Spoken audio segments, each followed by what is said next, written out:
Béni soit le Seigneur Jésus-Christ qui nous aime tant et qui ce soir encore nous a permis d'être ensemble à travers ce réseau social pour sonder les Écritures, apprendre à connaître la volonté de Dieu.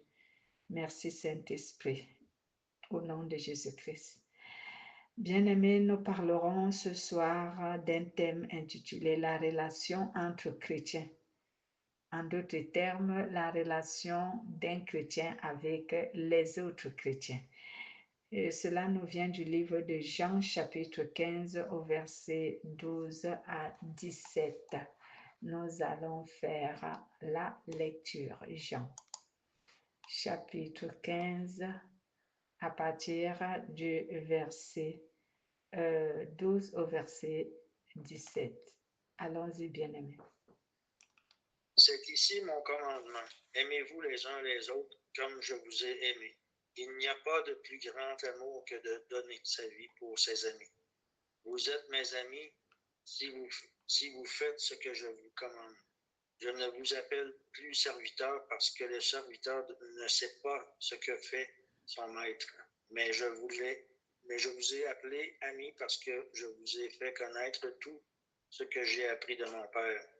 Ce n'est pas vous qui m'avez choisi, mais moi, je vous ai choisi, et je vous ai établi afin que vous alliez et que vous portiez du fruit, et que votre fruit demeure, afin que ce que vous demanderez au Père en mon nom, il vous le donne. Ce que je vous commande, c'est de vous aimer les uns les autres. Amen. Amen. Ce que je vous commande, c'est de vous aimer les uns les autres. La relation entre chrétiens consiste à s'aimer et à s'aider mutuellement, comme les membres d'un seul corps, comme les membres d'une seule famille. Cet enseignement est vraiment, ce message est clair que n'importe qui le comprendrait. Mais on va juste essayer de parler de certains critères qui démontrent que le chrétien applique l'amour avec ses frères. Donc, la relation entre chrétiens consiste donc à ce que les chrétiens doivent s'aimer mutuellement et ils doivent s'aider mutuellement parce qu'ils forment un seul corps, un seul peuple, une seule famille qui est la famille de Dieu. Voilà. Et Colossiens nous exhorte là-dessus, si nous pouvons lire le livre de Colossiens, Colossiens chapitre 3, versets 8 à 17, nous exhorte de la manière dont Dieu aimerait ou de la manière dont Dieu nous a donné l'exemple de comment nous devons nous aimer et de comment nous devons mutuellement nous aider. Colossiens 3, 8 à 17. Vous pouvez lire. Mais maintenant, renoncez à toutes ces choses, à la colère, à l'animosité, à la méchanceté, à la calomnie, aux paroles déshonnêtes qui pourraient sortir de votre bouche. Ne mentez pas les uns les autres, vous étant dépouillés du vieil homme et de ses œuvres, et ayant revêtu l'homme nouveau, qui se renouvelle dans la connaissance, selon l'image de celui qui l'a créé. Il n'y a pas ici ni grec, ni juif, ni circoncis, ni incirconcis, ni barbare, ni scythe, ni esclave, ni libre, mais Christ est tout et en tout. Ainsi donc, comme des élus de Dieu, saints et bien-aimés, revêtez-vous d'entrailles, de miséricorde, de bonté, d'humilité, de douceur, de patience. Supportez-vous les uns les autres, et si l'un a sujet de se plaindre de l'autre, pardonnez-vous réciproquement. De même que Christ vous a pardonné, pardonnez-vous aussi. Mais par-dessus toutes ces choses, revêtez-vous de la charité, qui est le lien de la perfection. et que la paix de Christ à laquelle vous avez été appelés pour former un seul corps règne dans vos cœurs et soyez reconnaissants. Que la parole de Christ habite parmi vous abondamment. Instruisez-vous et exhortez-vous les uns les autres en toute sagesse, par des psaumes, par des rites, par des hymnes, par des cantiques spirituels, chantant à Dieu dans vos cœurs sous l'inspiration de la grâce. Et quoi que vous fassiez en parole ou en œuvre, faites tout au nom de Jésus, au nom du Seigneur Jésus, en rendant par lui des actions de grâce à Dieu le Père. Amen. Amen. Amen. Amen. Amen. Donc Dieu nous dit ici que la parole du Christ habite en vous. Vous, avec toute sa richesse, donnez-vous des enseignements et des conseils avec toute la sagesse possible. Remerciez Dieu de tout votre cœur en chantant des psaumes, des hymnes et des cantiques qui viennent de l'Esprit Saint. Tout ce que vous pouvez dire ou faire, faites-le au nom du Seigneur Jésus-Christ en remerciant par lui Dieu le Père. Donc ici, Dieu nous recommande, à partir du verset 8, il nous dit, maintenant, vous aussi rejetez tout cela. Rejetez la colère, les animosités, méchanceté, calomnie, paroles grossières qui sortiraient de votre bouche. Ne mentez pas les uns les autres. Voilà, dépouillez-vous de votre vieille nature avec ses pratiques et revêtez-vous de la nouvelle nature qui se renouvelle en vue de la pleine connaissance selon l'image de celui qui l'a créé. En vous, il n'y a plus ni grec, ni juif, ni circoncis, ni incirconcis, ni barbare, ni scythique, ni esclave, ni libre, mais Christ est en vous et en tous. Donc, voici les conseils que Paul nous donne à travers les lettres qu'il a envoyées aux Colossiens. Il nous dit qu'on doit s'encourager les uns les autres, on doit rester unis dans l'amour. Si quelqu'un a un sujet de se plaindre de l'autre, qu'il le fasse dans l'amour et non dans la colère. Qu'il le fasse dans l'amour et non dans la haine. Pourquoi il le dit? Il le dit parce que nous sommes des humains et il arrive qu'entre nous, il n'y ait pas d'entente. Entre nous, il y ait incompréhension et tout. Alors, Christ nous recommande, il nous recommande que même s'il y a incompréhension entre nous, il y a des oppositions entre nous, Christ nous recommande de faire quoi? Il nous recommande de réagir dans l'amour. Parce que quand on réagit avec amour, il y a moins de violence, que ce soit la violence verbale ou alors la violence autre. Quand on réagit ou on reproche son frère ou sa soeur ou son prochain, dans l'amour, on est moins dur, on est moins violent dans le comportement, dans les paroles, dans les gestes. Il ne nous a pas dit que nous ne pouvons pas nous reprocher les uns les autres. C'est pas ce qu'il a dit. Mais il a dit, il nous recommande d'agir dans l'amour. Donc, lorsque, en tant que frères, nous sommes opposés, on doit agir dans l'amour, nous reprocher dans l'amour, sachant que nous sommes tous membres d'une même famille et que devant le Seigneur, il n'y a pas de parti pris. Devant le Seigneur, tel ou tel n'a pas raison. Ce que Dieu veut, c'est la paix au milieu de nous, c'est l'amour, c'est l'entente, c'est la complicité au milieu de nous. Donc ici, c'est de cette manière que nous nous démarquons des non-croyants. Donc, Dieu voudrait que notre amour entre nous soit un amour qui nous permet de nous démarquer des non-croyants, c'est que nous serons distingués au milieu des non-croyants. Nous savons que souvent les chrétiens se disent que pour qu'on soit distingué que nous sommes chrétiens au milieu des non-croyants, certains croient que c'est à travers nos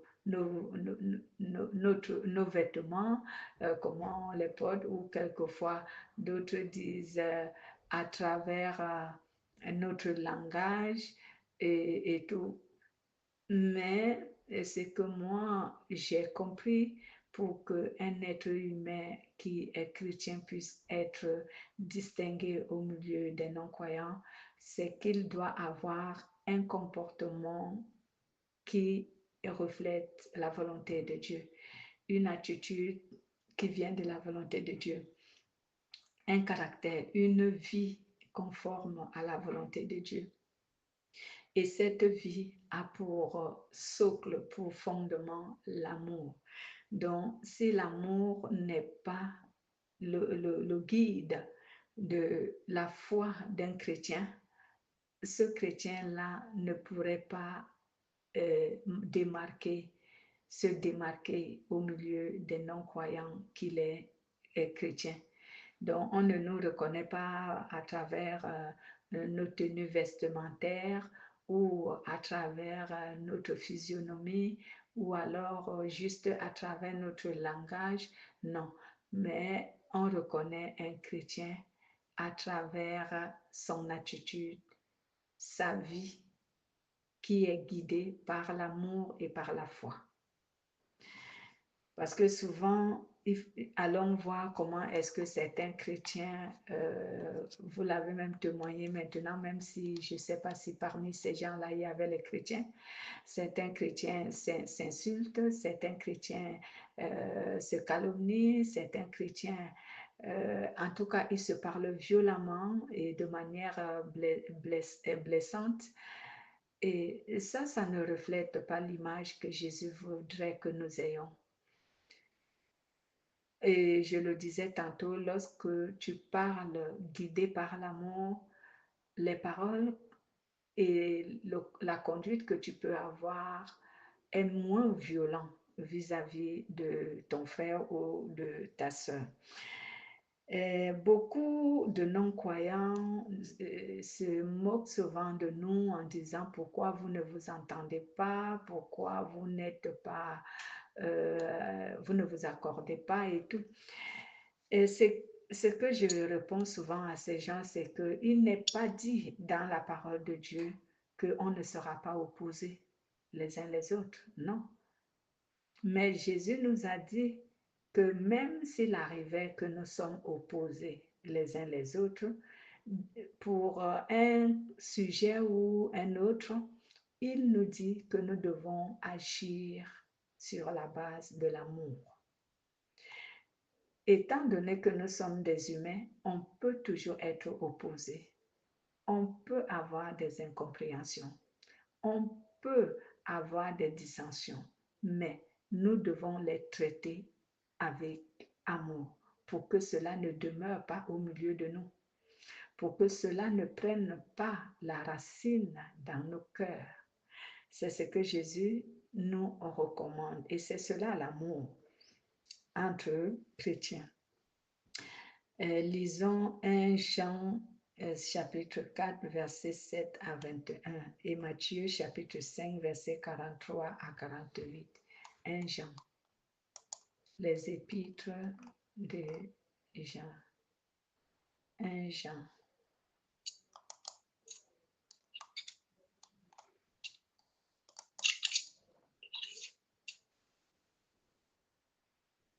Jean chapitre 4, verset 7 à 21.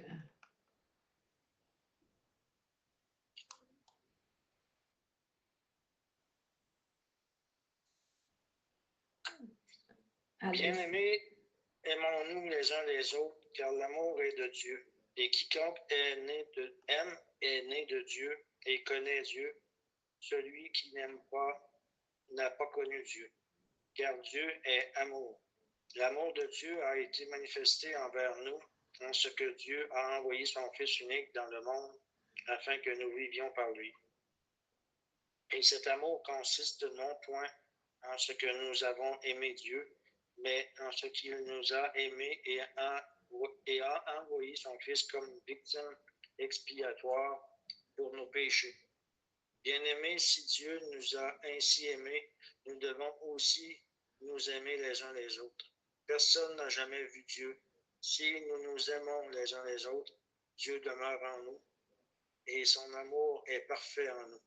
Nous connaissons que nous demeurons en lui et qu'il demeure en nous, en ce qu'il nous a donné de son Fils. Et nous avons vu et nous attestons que le Père a envoyé le Fils comme sauveur du monde.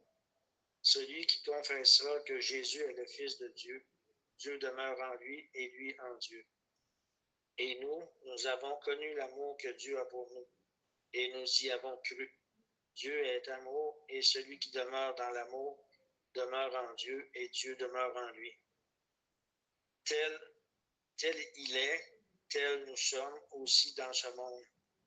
C'est en cela que l'amour est parfait en nous, afin que nous ayons de l'assurance au jour du jugement.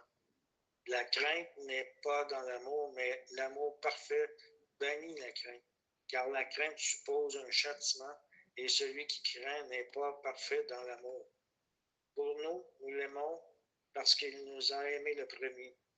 Si quelqu'un dit « j'aime Dieu » et qu'il haïsse son frère, c'est un menteur, car celui qui n'aime pas son frère qu'il voit, comment peut-il aimer Dieu qu'il ne voit pas? Et nous avons de lui ce commandement, que celui qui aime Dieu aime aussi son frère. Amen. Amen. Si quelqu'un dit « j'aime Dieu » et s'il déteste son frère ou sa sœur, c'est un menteur. En effet, celui qui n'aime pas un frère ou une sœur qu'il voit, il ne peut pas aimer Dieu qu'il ne voit pas. Voici le commandement que Dieu nous a donné. Celui qui aime Dieu doit aussi aimer son frère et sa sœur. Voici également le conseil toujours des apôtres, de Jean qui nous dit, si nous disons que nous nous aimons, on ne peut pas garder les dissensions, l'amertume, la haine contre le frère, peu importe que ce soit un frère ou une sœur, peu importe ce qu'il nous a fait comme offense, mais nous devons voir son attitude, juger son attitude avec beaucoup d'amour, sachant comme Dieu nous dit dans Galates chapitre 6, si je ne me trompe pas, Galates chapitre 6, il nous dit que ceux qui sont plus forts doivent regarder ceux qui sont faibles avec beaucoup plus d'amour. Galates chapitre 6. Galates chapitre 6. Il dit, si frère, si un homme vient à être surpris en quelque faute, vous qui êtes spirituels, redressez-le avec un esprit de douceur. Prends garde à toi-même de peur que toi aussi tu ne sois tenté. Portez les fardeaux les uns des autres et vous accomplirez ainsi la loi de Christ. Si quelqu'un pense être quelque chose alors qu'il n'est rien, il s'illusionne lui-même. Que chacun examine son œuvre propre et alors il trouvera en lui seul, et non dans les autres, le sujet de se glorifier, car chacun portera sa charge. Donc, j'ai lu du verset 1 jusqu'au verset 4. Dieu nous fait donc savoir ici que ceux qui sont forts, cela veut dire ceux qui sont spirituels, lorsqu'ils sont face à un frère ou à une sœur qui est faible dans la foi, cela veut dire qui a moins de connaissances que lui, il doit le redresser avec beaucoup de douceur et non avec violence, parce que la douceur, c'est une vertu qui démontre l'amour. C'est une vertu qui manifeste l'amour. Lisons également Matthieu chapitre 5, versets 43 à 48. Le livre de Matthieu, chapitre 5,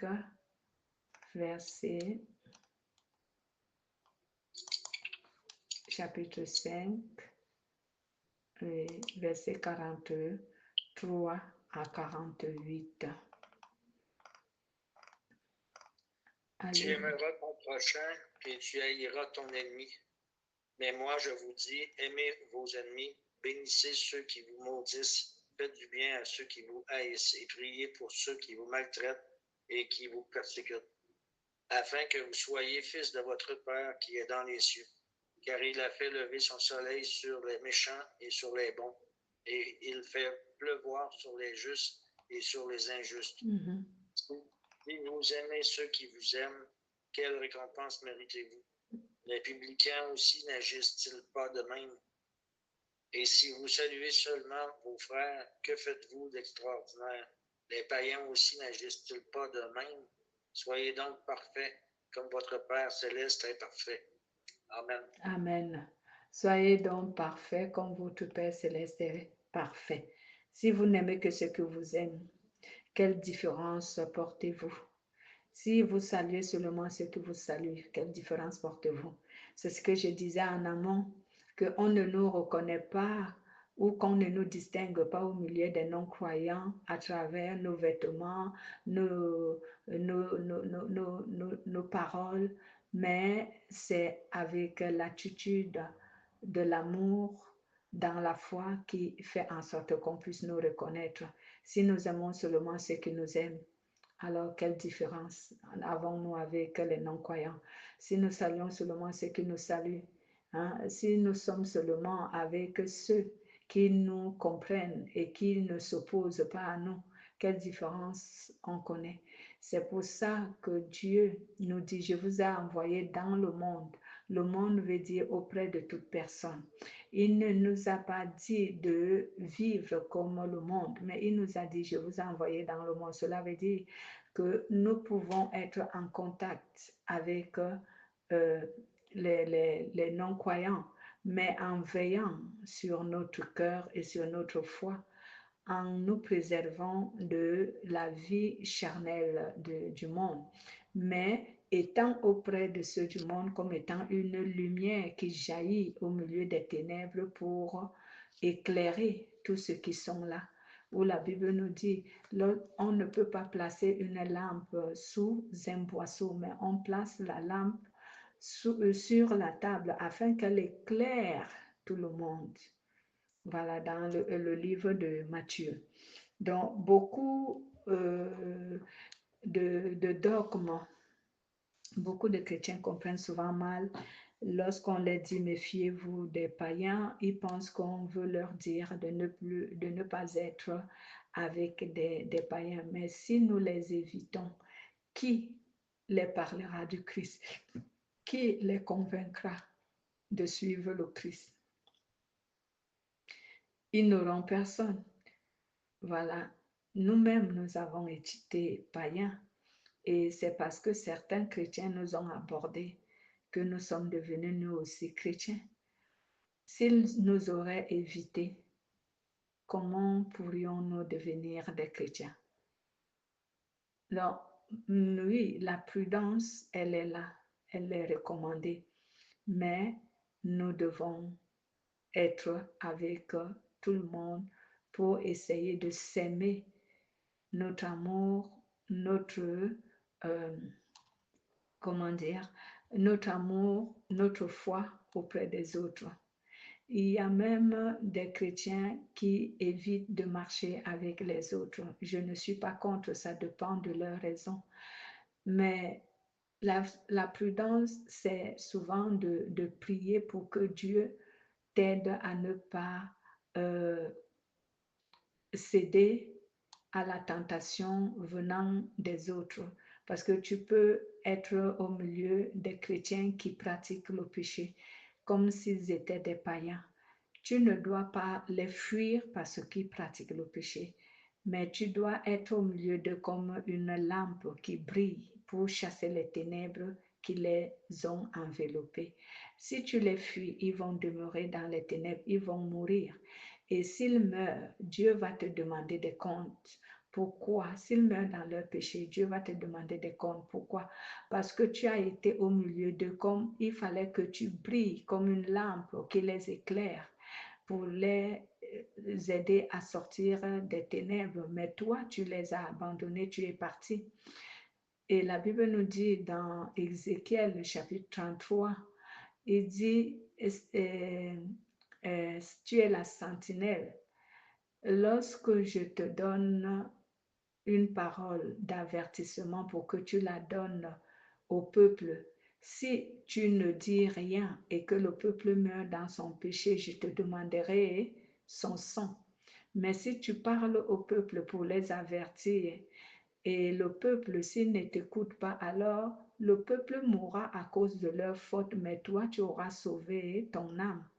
Donc, le peuple ici prend aussi le sens d'un chrétien qui vit ou qui pratique le péché ou d'un païen. Tu ne dois pas le fuir, il faut plutôt prier pour la protection de ton âme et de ta foi, mais demeurer une lumière pour cette personne afin qu'elle aussi soit transformée et qu'elle revienne au Seigneur par la repentance. Donc, la relation entre chrétiens a pour but d'amener les chrétiens à vaincre le monde et à vaincre l'ennemi et attirer à Christ d'autres personnes. Donc, voilà donc pourquoi Dieu nous recommande l'amour entre chrétiens.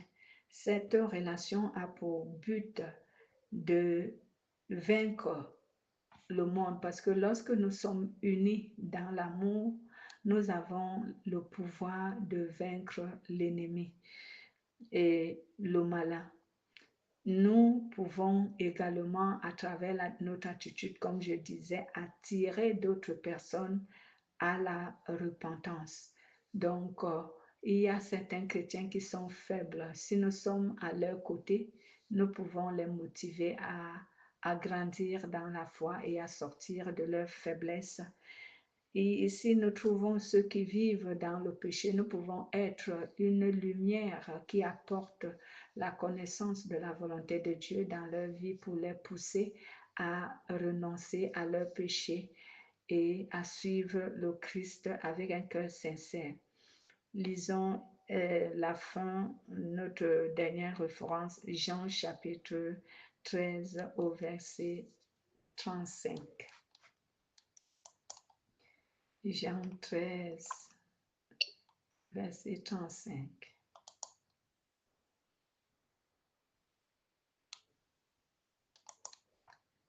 À ceux-ci, tous connaîtront que vous êtes mes disciples si vous avez de l'amour les uns pour les autres. Amen. Amen. Donc, si nous nous aimons les uns les autres, c'est en cet amour que ceux du monde reconnaîtront vraiment que nous sommes enfants de Dieu. Mais si on se déteste, on se jette les pierres, on se divise, on s'en veut, alors même si nous confessons que nous sommes des chrétiens, cela n'est pas reconnu. Même les anges ne reconnaîtront pas que nous sommes chrétiens. Voilà, c'était là notre enseignement de ce soir. Il n'est pas assez long, mais assez instructif pour essayer de nous ramener à suivre les recommandations du Saint-Esprit. Est-ce qu'il y a d'autres questions? Non, je pense que c'est assez bien. Assez clair. Merci. Que Dieu nous aide à demeurer dans l'amour.